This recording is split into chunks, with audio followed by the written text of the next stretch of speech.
So my name is Gretchen Steidle, and before I begin anything, I like to take a second for a few deep breaths. I'll invite all of you to join me. Just allow with each breath anything that you came in here with, to-do lists, ideas, things that came up in the last meeting. Just allow yourself to let them go. And allow yourself to become a little bit more aware of this moment right now.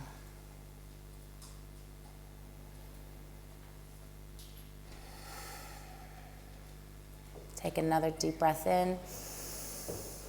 And as you exhale, invite any tension you're feeling right now to slowly melt away. Give yourself another 2 deep breaths.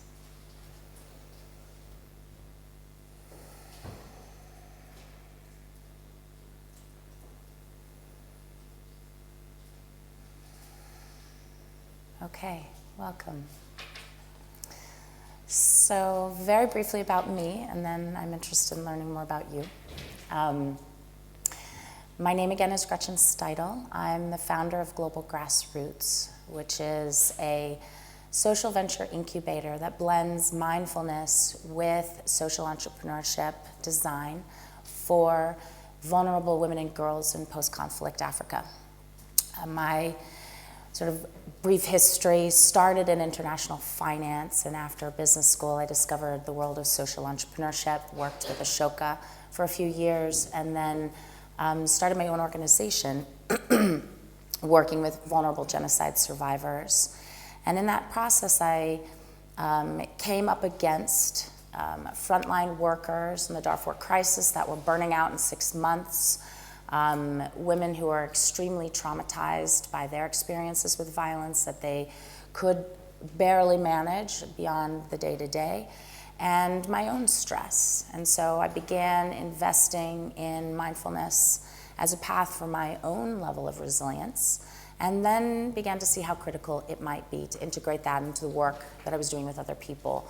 My path on that front took me to Thailand to study with a feminist, Buddhist monk.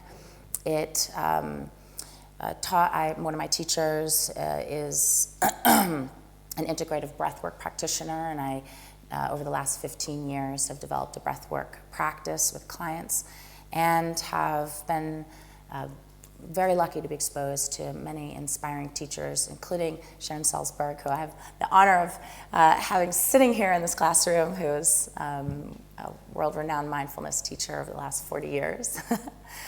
And so today I share with you what I have had a chance to learn, a range of practices that have served me and have served others who've gone through deep violence and trauma, as well as those who've been working diligently to address social change throughout the world, as well as those who've been on the front lines of mass disaster and war. And also, for me, mindfulness and its relevance to this work goes beyond just personal sustainability and wellness. It influences the way in which we build relationships, the way in which we understand change from the inside out, from our personal experience, thus how we bring compassion to understanding all the other people we're trying to change. It involves the ways in which we can look at problems, diagnose them, and then design solutions that are going to be more responsive and sustainable. And it also influences the way we can find meaning in our work by going deeper to identify our passions and our gifts, and in so doing, be able to inspire others to do the same.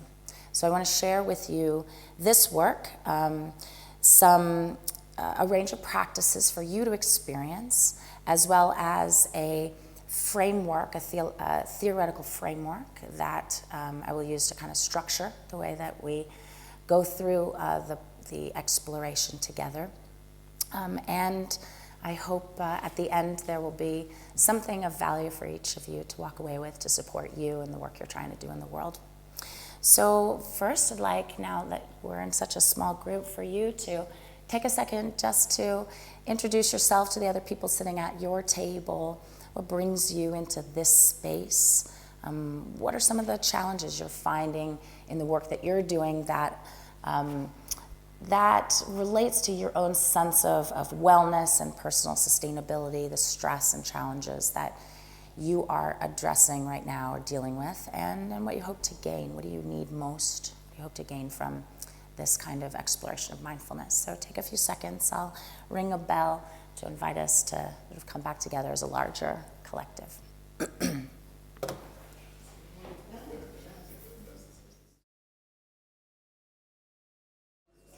Great. Thank you. All right, so let's finish up, whoever is speaking at this moment, sharing what you most need from this type of work. And I'll ask, how many of you have experienced some exposure to mindfulness in the past, or meditation? Okay. And how many of you have sort of a regular practice that you do that serves you in some way? Practice. Practice takes practice. How many of you discuss a need for an interest in mindfulness for a place of your own levels of stress or need for resilience? And who's interested in how it may be relevant beyond your own personal resilience to how it relates to social entrepreneurship and change in general?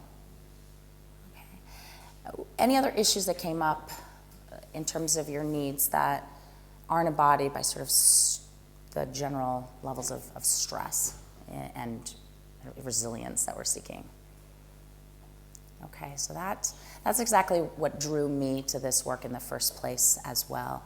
And I think it's critical. It's critical to those of us who are going through the process of creating change that we're able to embody the change that we're trying to make in the world with the same level of integrity and wholeness and wellness that we're hoping to see for others. And so let's talk about what mindfulness is and what benefits it has to us. So the general definition of mindfulness that I can propose to you is simply noticing, paying attention to whatever is happening inside yourself as well as outside of yourself with curiosity and without judgment. So we're simply opening up to whatever's happening in that moment. And now science is starting to catch up with what wisdom practices have known for thousands and thousands of years. A meta-analysis done in 2011 of all the psychotherapeutic research out there on mindfulness found this whole range of benefits to the individual. In particular here, increased immune functioning actually helps us be healthier. Increased positive affect. We have greater levels of positive feelings, which also supports decreased anxiety and rumination and stress and depression. It allows us enhanced concentration and memory, and it also allows us to regulate our emotions more effectively, which means we, in our external environment, engage in less conflict and experience less anger. We'll have greater patience. And that's because we have this sense of an increase in our ability to respond in ways that are more flexible. We kind of disengage the ways in which we automatically and unconsciously react to things, and we're able to show up with greater wisdom and insight so that we can respond in a way that is attending to what's really needed in that moment. And that improves our ability to express ourselves and decreases all of that emotional reactivity. So for the scientific point of view, mindfulness is extremely powerful for you. And for those of you who are in the realm of science, essentially, you can look at it at its core from the neuroscientific standpoint as brain training. It actually shifts and changes what the structure of your brain is. However, as well, for those who have a spiritual dimension to their lives may also find that mindfulness is very powerful in enhancing your own sense of insight and self-understanding, as well as compassion and connection with others. So there's many reasons why we might want to begin to explore this range of practices that might fall under this category of mindfulness. Essentially, at the basic, the more we practice, the more positive we feel, the healthier we are, and the less stress and conflict we experience. So there's good reason to consider it. Now, these are a set of practices we're going to be exploring today, one by one as we go through this process. And I've organized them into a theoretical framework that I'm going to share with you in a minute as well, which I call conscious social change. This is the fusion of mindfulness and the process of personal transformation with social transformation. How do we take what we're learning from within and apply it to how we engage with the world? This is the framework, and we'll go through this bit by bit. You also have a little card on your table about these 5 principles of conscious social change. And essentially, each one of these principles has a guiding question, that if you just remember these questions, it will give you a path to invite in mindfulness in every moment in the way in which you are thinking about what's coming up for you and what you're seeing in the world of social change or in your external environment. We'll go through each of these one at a time. So the first is cultivating presence. This is simply the skills of awareness. And we ask with our guiding question, what is happening right now? Seems simple, right? Well, a Harvard study in 2010 found that we have minds wandering 47% of our waking hours. Half of our day, we are not paying attention to what is happening around us. We have no idea what is happening because we're someplace else. And when they did this study, they found that when our minds were wandering, people were less happy. And so simply learning the skills to be more present or more aware of the present moment can improve your happiness. So what are these skills? And mindfulness, and there are many contemplative practices beyond mindfulness that can support our ability to cultivate this sense of presence right now. So this is the foundation for everything else. If you can just come into this moment, there is so much that you have access to in terms of your own sense of wisdom and an understanding of others. So let's practice a few of these. One of the most critical and valuable assets that every single one of us has is our breath. It's with us in every moment. It is that which we begin this life with and end this life with, and it is constant and common to every one of us. And it is a resource we can reach out to whenever we need an anchor in this moment.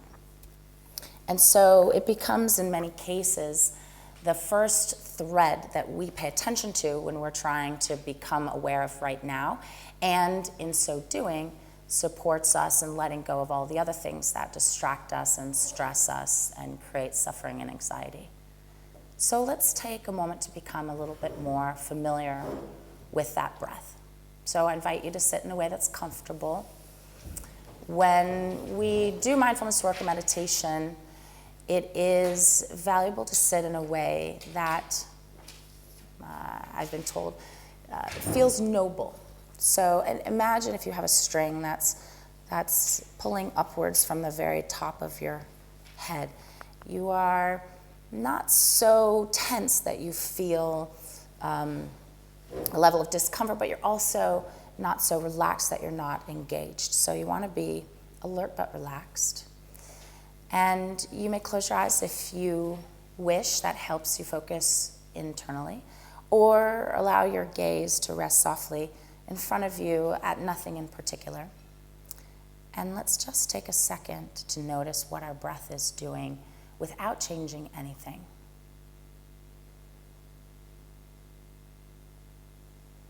Notice how shallow your breath is or how deep.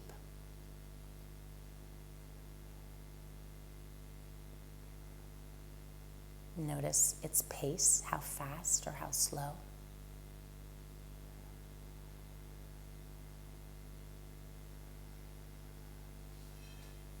Notice whether you pause at the beginning of an inhale or at the end of an exhale.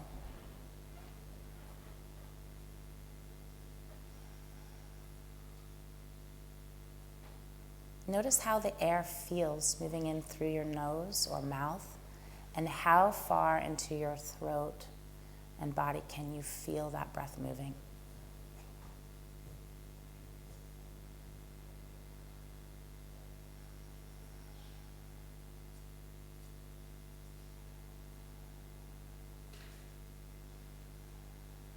Notice how your body moves with that breath. It is a full body experience in that we are feeding ourselves and detoxing. But can you feel, and if it helps to put your hands on your ribs and your side and your chest, just feel how your body moves with each breath.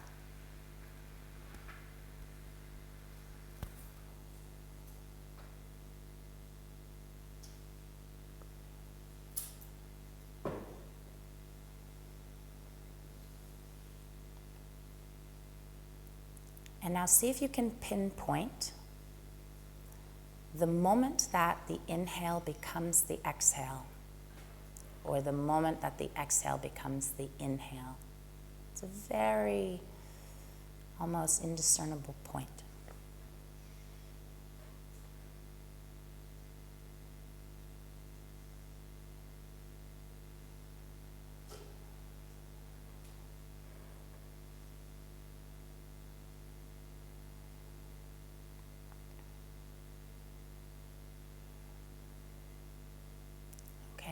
You can open your eyes.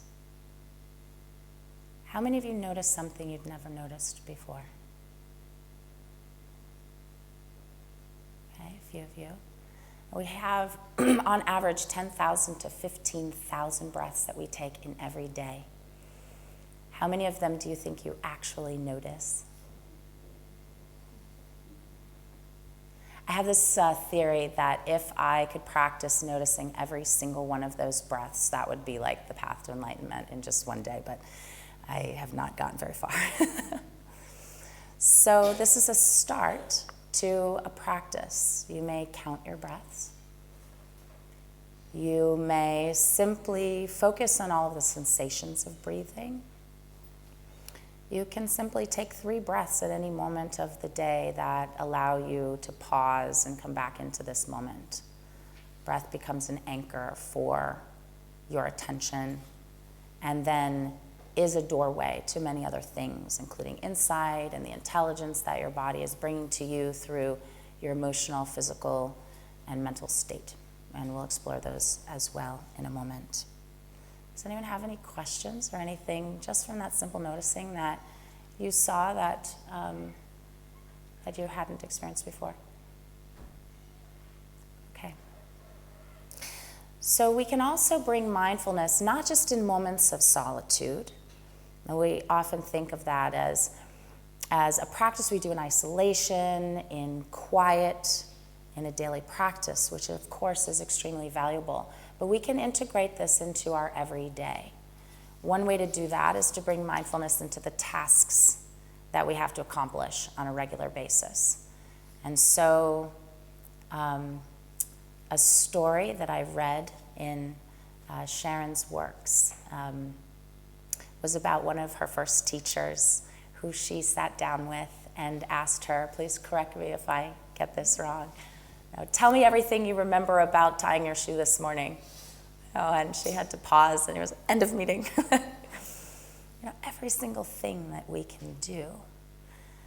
Walking up a flight of stairs, how does that feel on your feet? How does it feel as you move your body as you are walking, slowly or quickly? How does the wind feel against your face as you're moving through the outdoors? How does it feel to wash a dish if you brought exquisite attention to every single aspect of that experience? The water, the sounds, the temperature, the nature of the object you're holding on to, or driving a vehicle. Yes? Isn't that mentally tiring? I'm sorry? Isn't it mentally tiring to be... Yes, I think that's a fascinating question. I do think the experience for everyone is certainly different.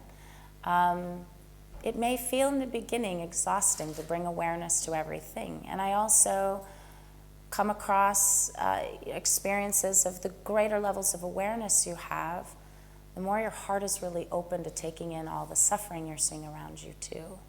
And sometimes that too can feel overwhelming. It's been my personal experience that with time, the more that we practice these kinds of skills, the more it becomes more of a state of being, and we find balance and harmony in being able to bear witness to everything, such that not paying attention becomes more challenging or more painful. And we find ways of grounding ourselves and being able to be present with whatever's arising and learning from it and really feeling it fully. So I welcome others' experiences with that. Did you have a question? Yeah. I just have a question because I actually find some of my best thinking and problem solving happens when I'm doing things like washing the dishes or walking the dog, or the things that you're saying, being more mindful of and present in sort of the feeling the wind in your face, where I'm thinking that's where I feel my head is sometimes clearest and freest to think about problems of the day or things I want to solve. So how do you reconcile that? Well, again, this is just my personal experience. I think the more that you are present, the more that you have access to insight and wisdom that can arise in that spaciousness. So it may be that in those moments of walking dogs, doing chores that sometimes we see as mindless, you are actually opening yourselves up to allowing insight to arise without other distraction. But it is worth experimenting and being curious about what those practices bring you. Yes? I have found that I'm more mindful when on the other side, when I'm happy or enjoying. It's really difficult to be mindful. Sure, I can understand that. Is it normal? Do others feel the same? Sure. I think mindfulness can bring you, in some cases, greater levels of alertness, but it can also bring you an awareness that your body is tired. And so, again, I invite an ongoing process of curiosity as you experience and experiment with these practices. And see what it teaches you, because there's inherent intelligence in the body. If you're feeling your exhaustion fully, then that is something, that we learn to be with, just like any level of discomfort, and that we learn to listen to, which guides us into understanding what we need. Yes, one more. So, I'm thinking of the tool of denial. At the other end of mindfulness, and yet sometimes that tool is very useful when something is very overwhelming and something of a learned behavior. I'm just wondering whether sometimes being mindful and letting go of the denial can bring on, as you were saying, the fatigue or the pain. It is possible that as we feel fully, our heart can also be breaking. I would like to touch upon that in a moment as we go into how this relates to the way in which we see the world and engage with change and other suffering. And there's some practices that are very supportive of that too. All right, so we have tasks that we can be very mindful of. We also have cues that we can choose as a reminder of moments to be present. So we might, for example, invite ourselves to use the act of walking through a threshold of a door a doorway as that cue for in each moment I walk through a door, I'm going to remind myself to take a breath and check if I'm present in this moment. It might be that every time I hear a phone ring, that is the moment that, like a bell bringing us back to the present moment, that is going to be a reminder for me to bring a level of presence to this moment. It might be that you set up a disciplined practice for yourself that before you hit send on any email or text that you take a breath, and that for you, that is a moment of presence to, of course it certainly helps if you're in a moment of conflict before you hit send too hastily. So thinking about tasks that you do on a daily basis and various cues that can support you, integrate a level of mindfulness into every moment. And this is valuable right along with choosing something that you can do on a daily basis at a time that feels right for you, carving out even a few minutes to do that practice on your own can be extremely powerful over time.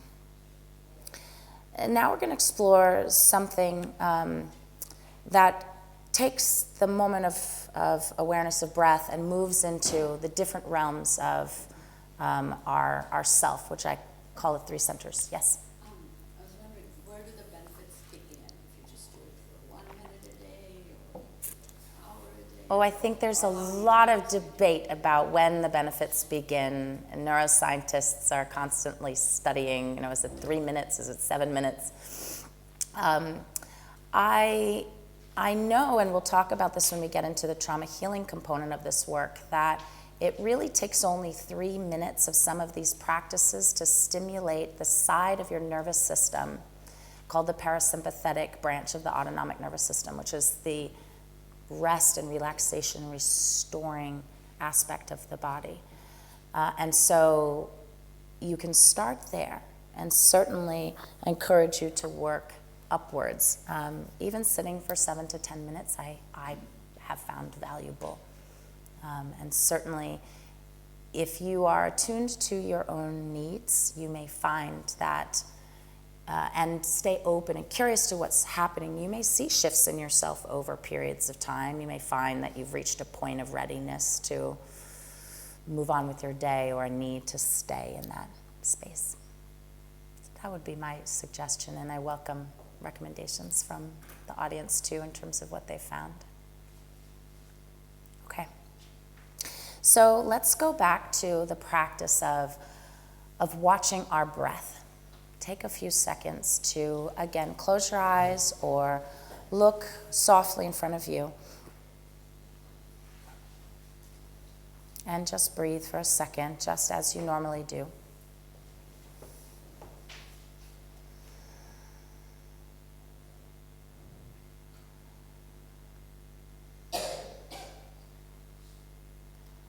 And now, as you are breathing in and out, shift your attention to your body. Notice how your body feels in contact with the chair and your feet on the floor.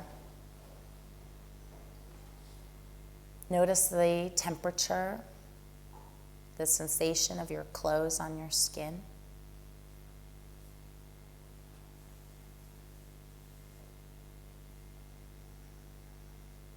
Notice if you have any aches or pain or tension in your body.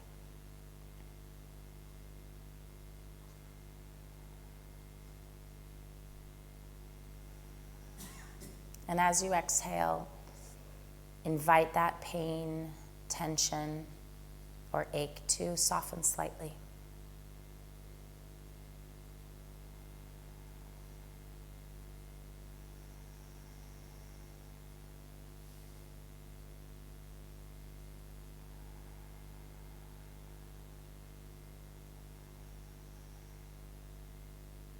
Notice if you feel tired today, or alert, or any other physical state you find yourself in.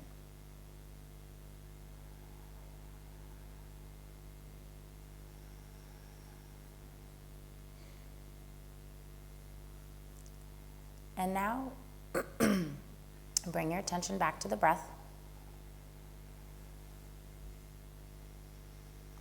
and see if you can assess your emotional state today. It may feel neutral. It may have many layers of different feelings that are arising. Notice whatever is there without judgment, just curiosity. No need to change anything.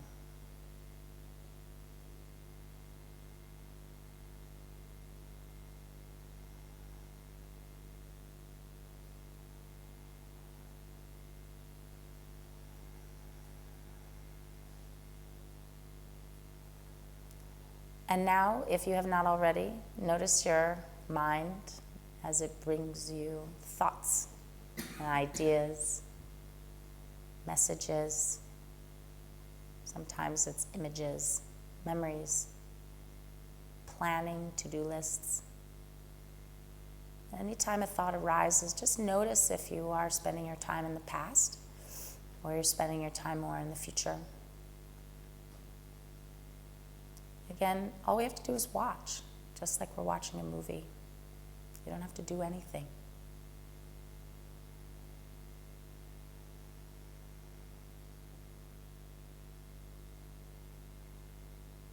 And you can also invite those thoughts to move along, like you might see a cloud float across the sky or a leaf float down a river. Recognize them and then let them go and bring your attention back to your breath.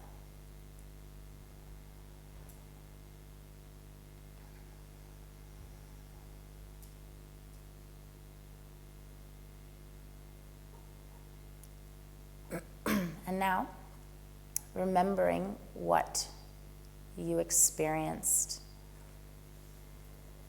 with your physical sensations, your emotional state, and this process of watching your mind. See if you can feel all three aspects of yourself at the same time. Can you feel your body? Can you tune into any feelings that are arising? And can you watch your mind?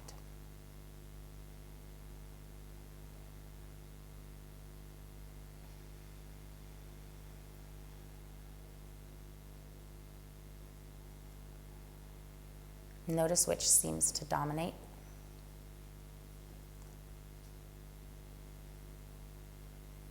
Notice that they're often changing.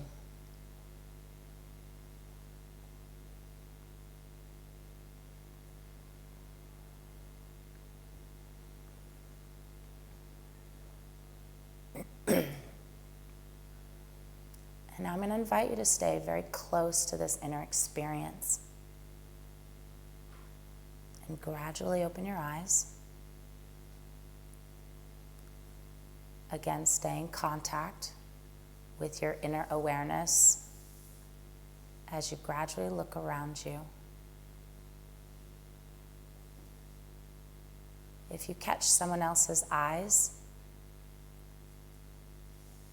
see if you can glance at another while also staying grounded in that sense of inner awareness.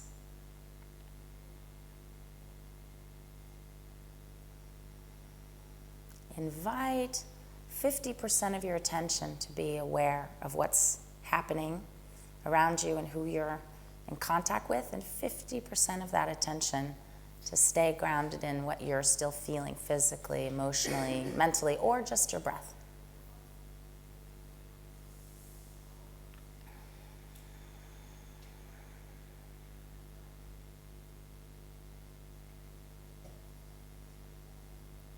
Not always so easy, but powerful when we can stay present to ourselves and another,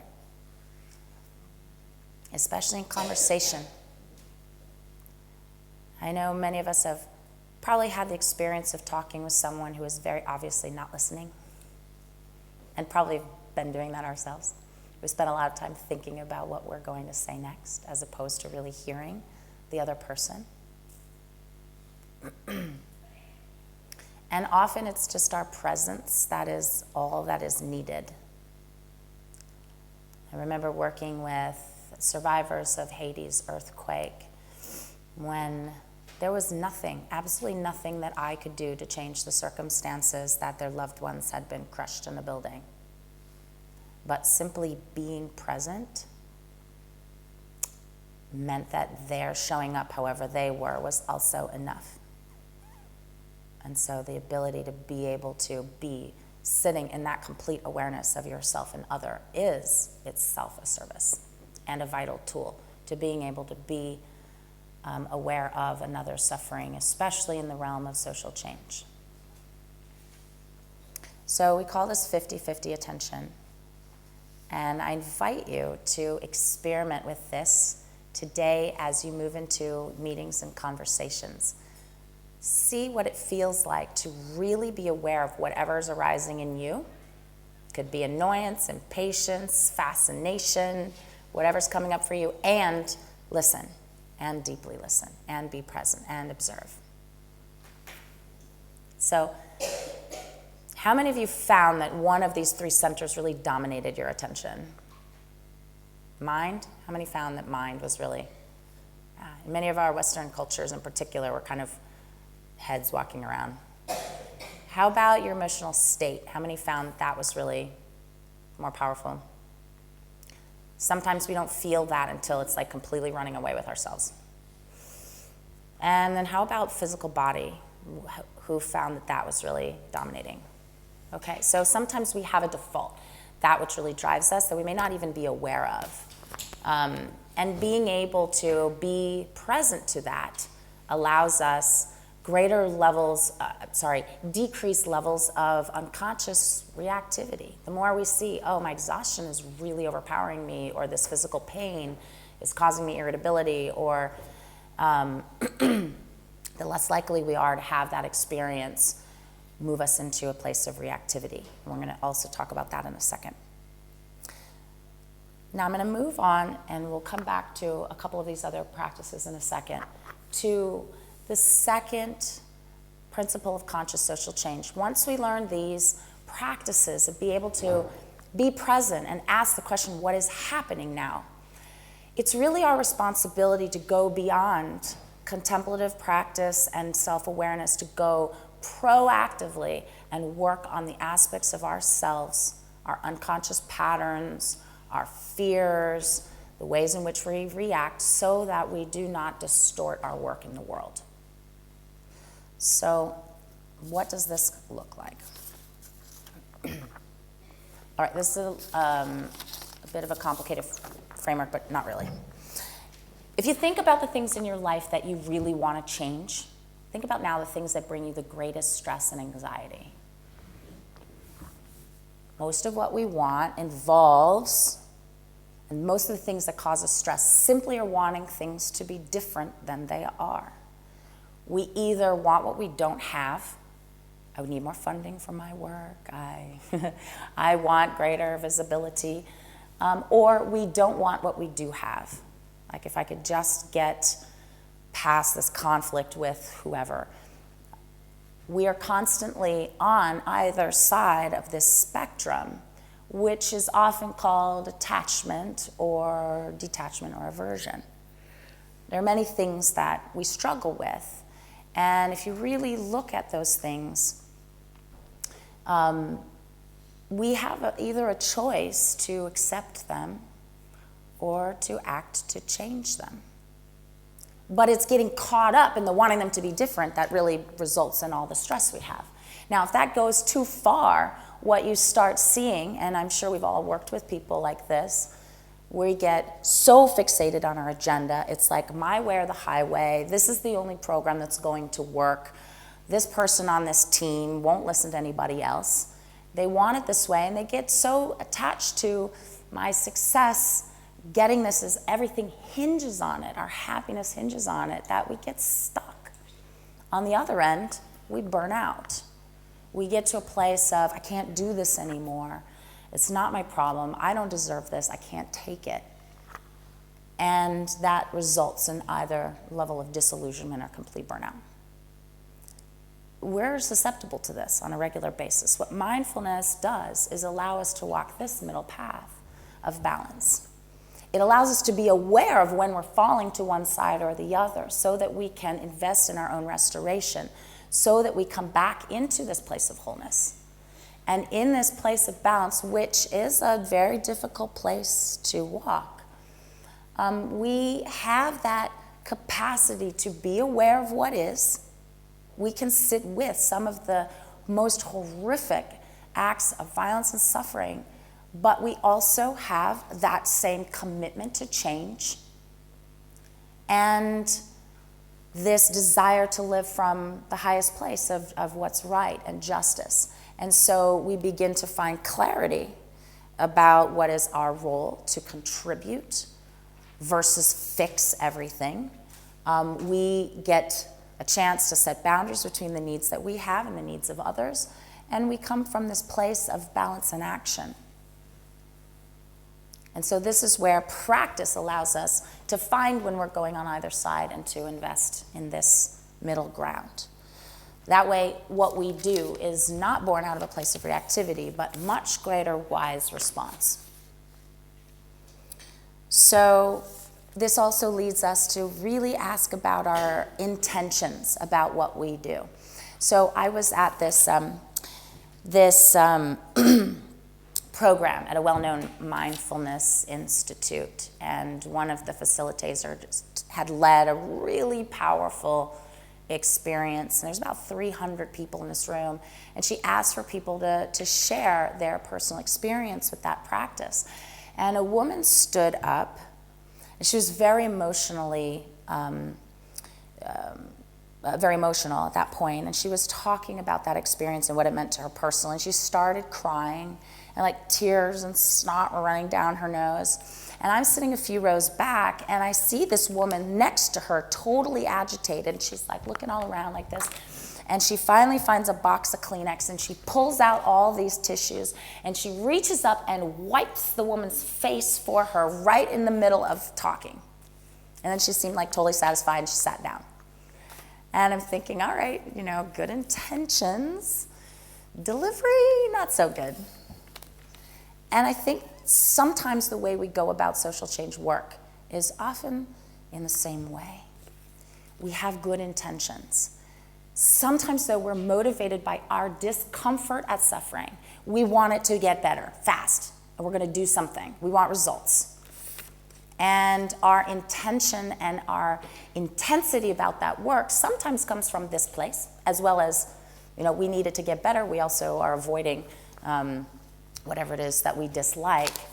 But we don't take the time through mindfulness to be really aware of what is needed among the people that we're working with. And so this is another realm in which understanding yourself is really critical through mindfulness. Now, one final note on this realm of being proactive in using mindfulness to assess your own intentions and how you operate. Typically, we experience an emotional charge. Again, the more mindful you are of it, the more you'll see, oh, I'm getting really annoyed right now or irritated. And instead, we react with harm in ways that can cause harm, often unintentionally. But it's our unconscious desire. Someone cuts us off, they say something, we interrupt them. Instead, if you simply take 3 breaths, you have the ability to pause before responding, and you're more likely to respond with wisdom. Very, very simple, 3 breaths. And I assure you, if you're in a heated debate with someone, if you're standing there going,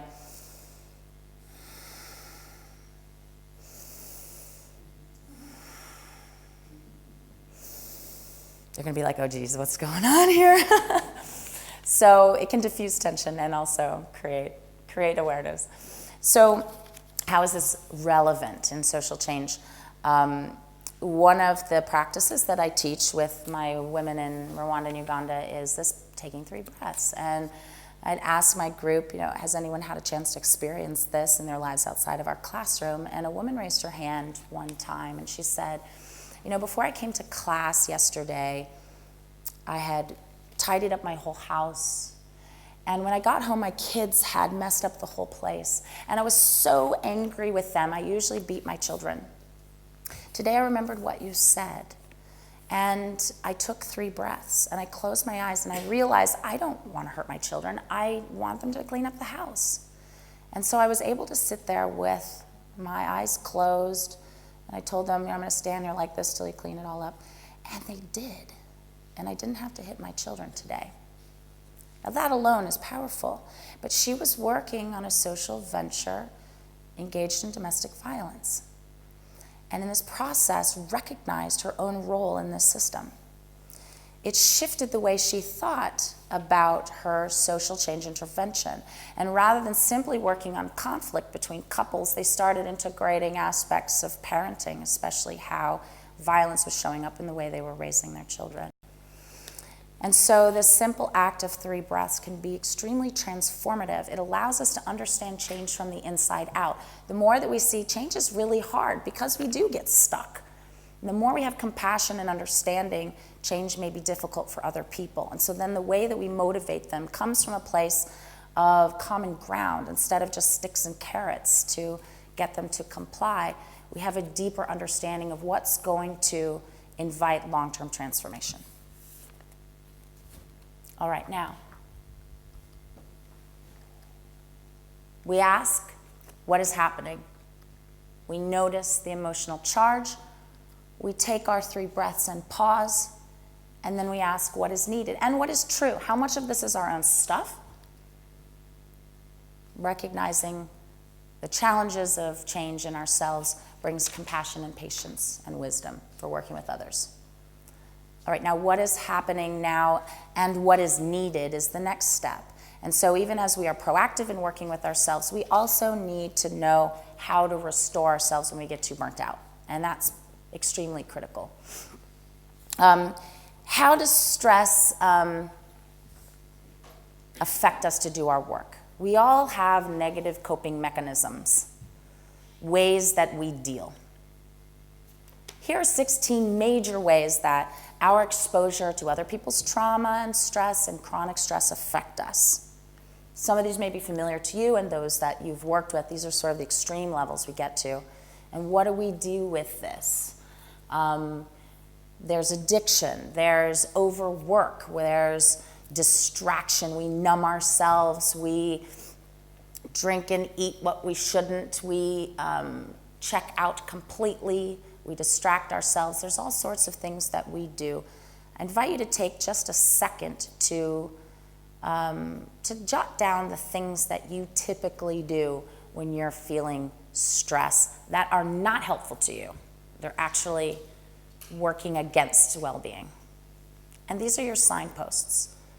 When you figure out what it is you do on a regular basis, I start isolating myself, I start snapping at other people, I sleep too much, too little. Whatever it is that you do, when you recognize you're doing it, that's when you have to step back. And that's when you invest in your own restoration. So take a quick second, be honest with yourself, and make a little note of what's your signpost of stress. We need to know this, and we need to support this in others, especially those who work with us and those we work with.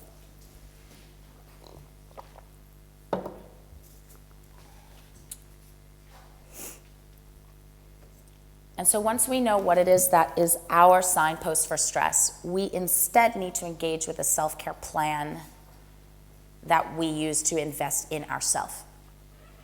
And just as we explored this mind, body, and heart area of ourselves, our self-care plan needs to be holistic. It needs to engage in all of these aspects of self. What are some things we can do to support the wholeness of the mind?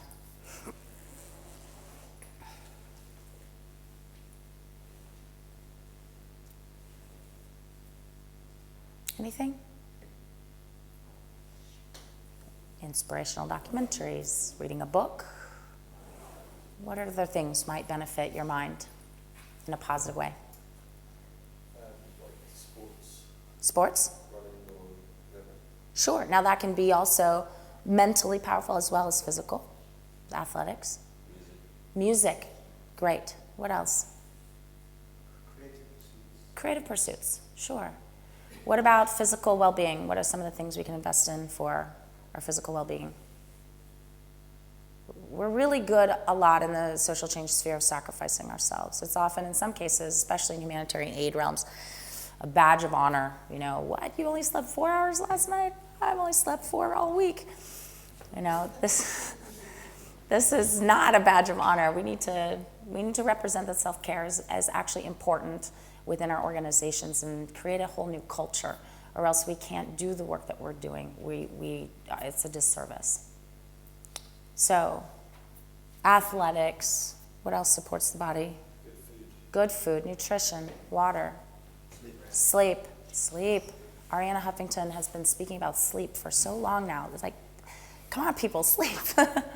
All right, heart, what supports our emotional well-being? Relationships. Expressing yourself. Yeah.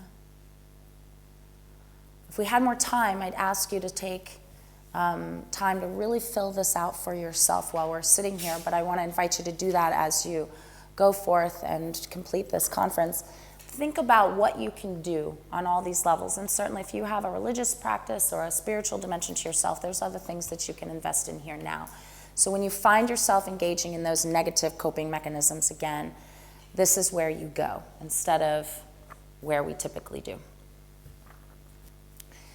All right, the last piece of this that I want to share with you related to ensuring balance is a critically powerful mind-body practice for your physiological well-being. It is a practice that is breath-based, that was developed, and it is influenced by practices in various lineages of Buddhism and Russian Orthodox traditions. It has been clinically studied, and this sequence designed by 2 professors of clinical psychiatry, one at Columbia University and one at New York Medical College. It's called Breath, Body, Mind. It involves movement, a breath practice, and a guided meditation.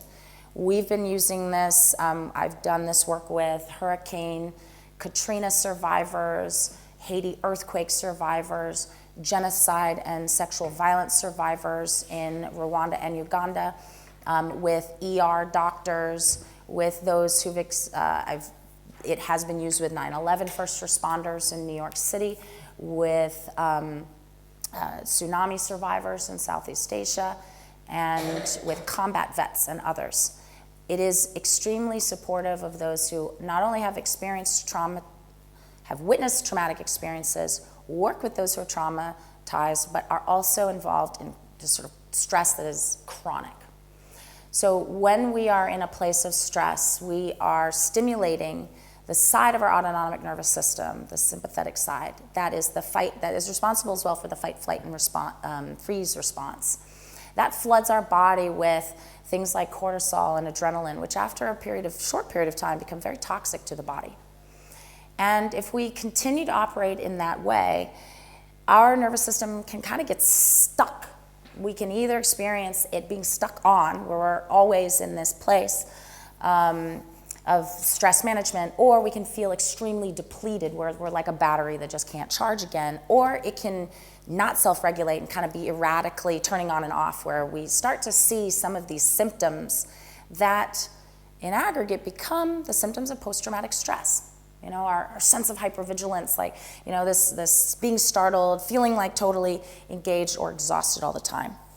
And this particular practice is extremely supportive in stimulating the other side of the autonomic nervous system, the part that allows you to rest, relax, and recharge after only 3 minutes.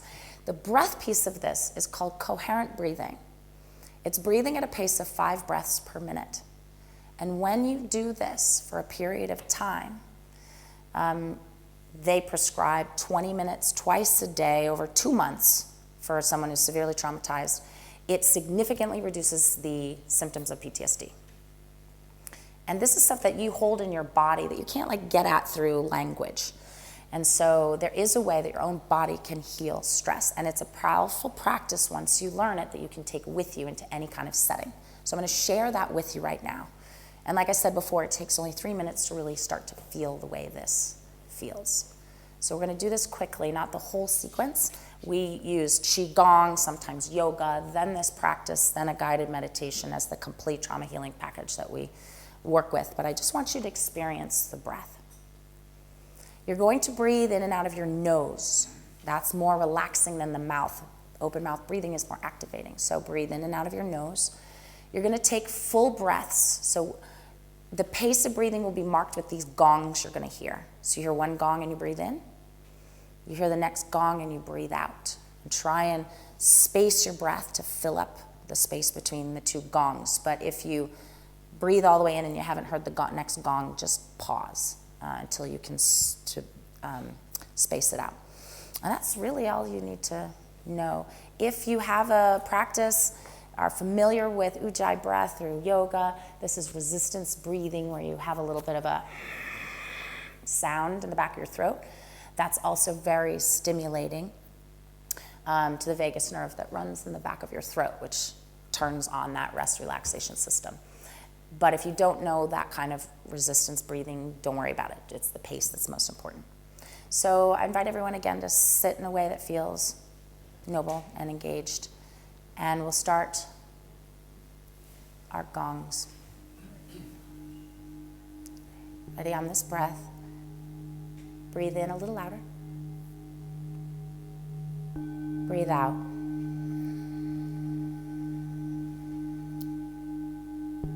Breathe in.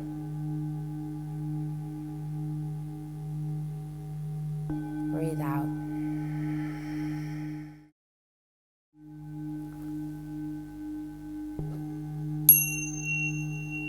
Okay, you may open your eyes. That was just 3 minutes. How do you feel? So, it's good. I know, we need nap time here at Skoll. So you can find this and the science behind it at a website called coherence.com. I have little sign-up sheets on the table. If you want to leave me your name, I can send you the study on the science of mindfulness that really summarizes a lot of the research, as well as more information on this breath, body, mind practice in whole and the people who are doing it. Links to this, as well as a toolkit on this whole social change methodology. I want to give you 2 more quick notes, but I'm not going to spend a lot of time on this because this workshop is much more about the inner work as opposed to the outer work. But everything we do in the realm of mindfulness can be applied to the way that we diagnose and design solutions. So the same way that we ask what is happening right now in ourselves, we can do with our communities of stakeholders. We engage with them collaboratively and diagnose that problem by asking everyone, even the most marginalized, the perpetrators in opposition, what's really happening here? So you get a comprehensive view of the issue. And then in the same vein, we ask what's needed of everyone on a collective basis to give us a much more comprehensive picture of the whole, using mindfulness to deeply listen. From there, we recognize that every stakeholder has wisdom that is valuable to the whole ecosystem. And by helping to understand that wisdom and the assets that each person brings to the table, and letting our ego and our attachment get out of the way, we can find solutions that are more creative, that are more inclusive, more responsive, as opposed to getting attached to those programs that we're continually trying to scale. How do we stay attuned to the needs of those around us and problems as they shift so that the work that we do is more sustainable and impactful because it has this whole deeper level of human understanding about transformation from the inside out and is owned by all who've contributed to the design. The final principle is leading from within, and essentially this is about going to a deeper place through mindfulness and meditation to understand your own passions, and from there being able to ask, what is possible? What can I do that will align my passions, gifts, and assets with what I wish to see changed in the world so that I'm finding meaning in my work and that I can bring inspiration to those around me? Essentially, this is an inner-driven model of social change. It is a way of focusing with greater levels of mindfulness in understanding, building relationships, diagnosing issues, deciding what needs to happen for change, and optimizing results from this place of deep listening, as well as being able to take care of ourselves. So thank you for the opportunity to share with you a bit about what I've had a chance to explore in the realm of mindfulness, for self-care, and for its relevance with social change. We're about out of time for this session, so those of you who need to move on, I respect that. I'm also happy to stay for a few questions for all of you. Thank you.